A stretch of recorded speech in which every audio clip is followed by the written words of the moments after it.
दोस्तों, अगर आप मेरे चैनल पर आए हैं तो कृपया चैनल को सब्सक्राइब करने के साथ साथ बेल आइकन पर क्लिक करके ऑल पर क्लिक कर देना जी।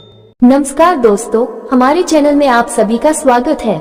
दोस्तों, आज हम भगवद गीता से संबंधित श्रीमद् भगवद गीता अध्याय 15 पुरुषोत्तम योग सर्वोच्च दिव्य स्वरूप योग के बारे में सुनेंगे। तो आइए दोस्तों सुनते हैं। पिछले अध्याय में श्री कृष्ण ने स्पष्ट किया था कि प्राकृत शक्ति के 3 गुणों से गुणातीत होकर ही कोई अपने दिव्य लक्ष्य को प्राप्त कर सकता है।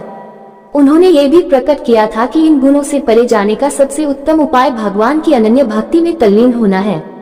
ऐसी भक्ति में तल्लीन होने के लिए हमें मन को संसार से विरक्त कर उसे केवल भगवान में अनुरक्त करना होगा। इसलिए संसार की प्रकृति को समझना अति आवश्यक है।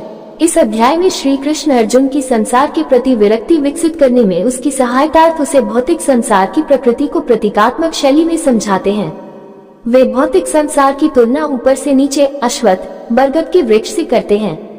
देहधारी आत्मा इस वृक्ष की उत्पत्ति के स्रोत और यह कब से अस्तित्व में है और कैसे बढ़ रहा है को समझे बिना एक जन्म से दूसरे जन्म में इस वृक्ष की शाखाओं के ऊपर नीचे घूमती रहती है। इस वृक्ष की जड़ें ऊपर की ओर होती है क्योंकि इसका स्रोत भगवान में है। वेदों में वर्णित सकौम कर्मफल इसके पत्तों के समान है। इस वृक्ष को प्राकृत शक्ति के 3 गुणों से सींचा जाता है। ये गुण इंद्रिय विषयों को जन्म देते हैं जो कि वृक्ष की ऊपर लगी कोम्पलों के समान है। कोम्पलों से वायवीय जड़ें फूटकर प्रसारित होती हैं जिससे वृक्ष और अधिक विकसित होता है। इस अध्याय में इस प्रतीकात्मकता को विस्तृत रूप से वर्णित किया गया है जिससे कि यह ज्ञात हो सके कि कैसे देहधारी आत्मा इस वृक्ष के भौतिक अस्तित्व की प्रकृति की अज्ञानता के कारण निरंतर संसार के बंधनों में फंसी रहकर भौतिक जगत के कष्ट सहन कर रही है। इसलिए श्री कृष्ण समझाते हैं कि विरक्ति की कुल्हाड़ी से इस वृक्ष को काट डालना चाहिए। तब फिर हमें वृक्ष के आधार की खोज करनी चाहिए जो कि स्वयं परमेश्वर हैं।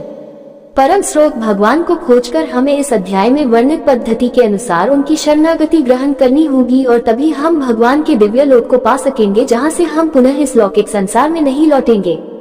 श्री कृष्ण आगे वर्णन करते हैं कि उनका अभिन्न अंश होने के कारण इस संसार में जीवात्माएं किस प्रकार से दिव्य हैं, किंतु माया शक्ति के बंधन के कारण वे मन सहित 6 इंद्रियों के साथ संघर्ष करती रहती हैं। वे स्पष्ट करते हैं कि यद्यपि आत्मा दिव्य है किंतु फिर भी वह किस प्रकार से इंद्रिय विषयों के भोग का आनंद लेती है। श्री कृष्ण ये भी बताते हैं कि मृत्यु होने पर आत्मा अपने वर्तमान जीवन के मन और सूक्ष्म इंद्रियों सहित किस प्रकार से नए शरीर में देहांतरण करती है। अज्ञानी न तो शरीर में आत्मा की उपस्थिति को अनुभव करते हैं और न ही मृत्यु होने पर उन्हें आत्मा के देह को त्यागने का आभास होता है, किंतु योगी ज्ञान चक्षुओं और मन की शुद्धता के साथ इसका अनुभव करते हैं। इसी प्रकार से भगवान भी अपनी सृष्टि में व्याप्त है, लेकिन ज्ञान चक्षुओं से ही उनकी उपस्थिति को अनुभव किया जा सकता है। यहाँ श्री कृष्ण प्रकट करते हैं कि संसार में भगवान के अस्तित्व को और उनकी अनंत महिमा को जो सर्वत्र प्रकाशित है कैसे जान सकते हैं। इस अध्याय का समापन क्षर अक्षर पुरुषोत्तम शब्दों की व्याख्या के साथ होता है। क्षर भौतिक जगत की नश्वर वस्तुएं हैं। अक्षर भगवान के लोक में निवास करने वाली मुक्त आत्माएं हैं। पुरुषोत्तम का अर्थ दिव्य सर्वोच्च व्यक्तित्व है जो संसार का नियामक और निर्वाहक है। वह विनाशकारी और अविनाशी पदार्थों से परे है। हमें अपना सर्वस्व उस पर न्यौछावर करते हुए उसकी आराधना करनी चाहिए। पुरुषोत्तम भगवान ने कहा है, ऐसा कहा गया है कि शाश्वत अश्वत्थ वृक्ष की जड़ें ऊपर की ओर तथा इसकी शाखाएं नीचे की ओर होती हैं। इसके पत्ते वैदिक स्रोत हैं और जो इस वृक्ष के रहस्य को जान लेता है उसे वेदों का ज्ञाता कहते हैं। इस वृक्ष की शाखाएं ऊपर तथा नीचे की ओर फैलती हैं और इंद्रिय विषयों के साथ कोमल कोम्पलों के समान 3 गुणों द्वारा पोषित होती हैं। वृक्ष की जड़ें नीचे की ओर भी लटकी होती हैं जिसके कारण मानव जन्म में कर्मों का प्रवाह होता है। इसकी नीचे के ओर की जड़ों की शाखाएं संसार में मानव जाति के कर्मों का कारण है। इस संसार में इस वृक्ष के वास्तविक स्वरूप का बोध नहीं हो सकता और न ही इसके आदि अंत और निरंतर अस्तित्व को जाना जा सकता है। अतः इस गहन जड़ों वाले अश्वत्थ वृक्ष को विरक्ति रूपी सशक्त शस्त्र से काट देना चाहिए, तभी कोई इसके आधार को जान सकता है जो कि परम प्रभु है, जिनसे ब्रह्मांड की गतिविधियों का अनादिकाल से प्रवाह हुआ है और उनकी शरण ग्रहण करने पर फिर कोई इस संसार में लौटकर नहीं आता। वे जो अभिमान और मोह से मुक्त रहते हैं एवं जिन्होंने आसक्ति की बुराई पर विजय पाली है, जो निरंतर अपनी आत्मा और भगवान में लीन रहते हैं, जो इंद्रिय भोग की कामना से मुक्त रहते हैं और सुख दुख के द्वंद्वों से परे हैं, ऐसे मुक्त जीव मेरा नित्य धर्म ही प्राप्त करते हैं। न तो सूर्य, न ही चंद्रमा और न ही अग्नि मेरे सर्वोच्च लोक को प्रकाशित कर सकते हैं। वहां जाकर फिर कोई पुनः इस भौतिक संसार में लौटकर नहीं आता।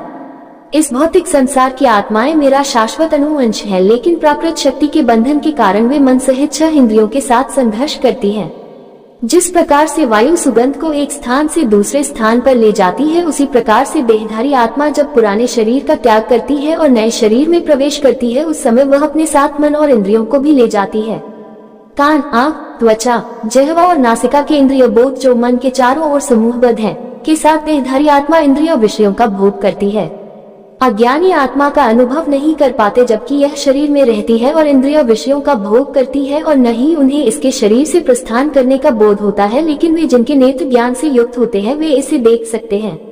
भगवद प्राप्ति के लिए प्रयासरत योगी यह जानने में समर्थ हो जाते हैं कि आत्मा शरीर में प्रतिष्ठित है, किंतु जिनका मन शुद्ध नहीं है वे प्रयत्न करने के बावजूद भी इसे जान नहीं सकते। ये जान लो कि मैं सूर्य के तेज के समान हूँ जो पूरे ब्रह्मांड को प्रकाशित करता है। सूर्य का तेज और अग्नि की दीप्ति मुझसे ही उत्पन्न होती है। पृथ्वी पर व्याप्त रहकर मैं सभी जीवों को अपनी शक्ति से पोषित करता हूँ। चंद्रमा के रूप में मैं सभी पेड़ पौधों और वनस्पतियों को जीवन रस प्रदान करता हूँ।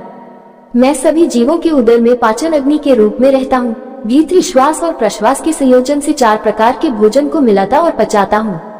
मैं समस्त जीवों के हृदय में निवास करता हूँ और मुझसे ही स्मृति, ज्ञान और विस्मृति आती है। केवल मैं ही सभी वेदों द्वारा जानने योग्य हूँ। मैं वेदांत का रचयिता और वेदों का अर्थ जानने वाला हूँ। सृष्टि में 2 प्रकार के जीव हैं, क्षर और अक्षर। भौतिक जगत के सभी जीव नश्वर हैं और मुक्त जीव अविनाशी हैं। इनके अतिरिक्त एक परम सर्वोच्च व्यक्तित्व है जो अक्षय परमात्मा है। वह तीनों लोकों में अपरिवर्तनीय नियमता के रूप में प्रवेश करता है और सभी जीवों का पालन पोषण करता है।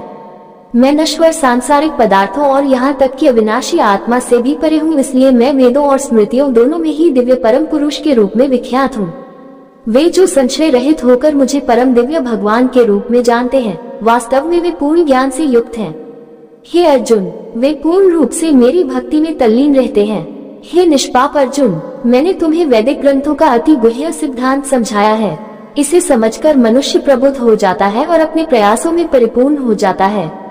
उम्मीद करते हैं दोस्तों आपको ये भगवद गीता से संबंधित श्रीमद् भगवद गीता अध्याय 15 पुरुषोत्तम योग सर्वोच्च दिव्य स्वरूप योग के विचार सुनने में अच्छे लगे होंगे जी।